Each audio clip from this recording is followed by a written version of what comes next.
আমাদের প্রাণপতি মুর্শিদ কিবলা গৌসে জামান শরীফ বাবার পবিত্র খসরুল শরীফ মহান সাথী ফাল্গুন আর সেখানে মেজবান্ডারীদের মিলন মেলা আগামী 20 ফেব্রুয়ারি সোমবার চট্টগ্রাম মেজবান্ডার দরবার শরীফ অনুষ্ঠিত হবে।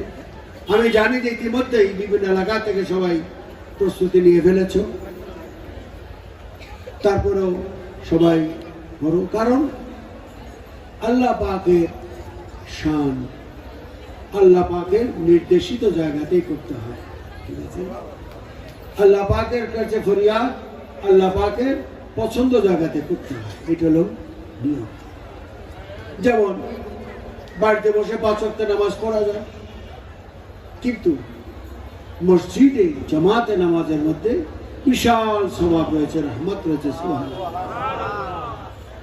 যখন আপনি ওযু করতে বসবেন, খালিস নিয়ত করে আল্লাহর দিকে ঈমান করে ওযু করে যখন ওযু করতে বসবেন, রহমতে ফেরেশতারা চলে আসে, তার আপনার উপর আল্লাহ পাকের তরফ থেকে আপনার জন্য রহমত কামনা করতে থাকি। সুবহানাল্লাহ। ওযুর প্রতিটি ফোঁটায় ফোঁটায় আল্লাহ পাকের রহমত থাকবে। ওযু শেষ করে দেবেন, আপনি মসজিদের দিকে রওনা দেবেন, প্রতি কদমে কদমে আল্লাহ পাকের রহমতে ফেরেশতারা আল্লাহর কাছ থেকে আপনার জন্য রহমত আনতেই থাকবে। সুবহানাল্লাহ। এই জন্য আল্লাহ বলেন, তোমরা যদি গুনাহ করো ক্ষমা চাওয়ার জন্য আবার রাসূলের দরবারে যাও। কথাটা বুঝা গেছে? কোথায় যাব? রাসূলের দরবারে।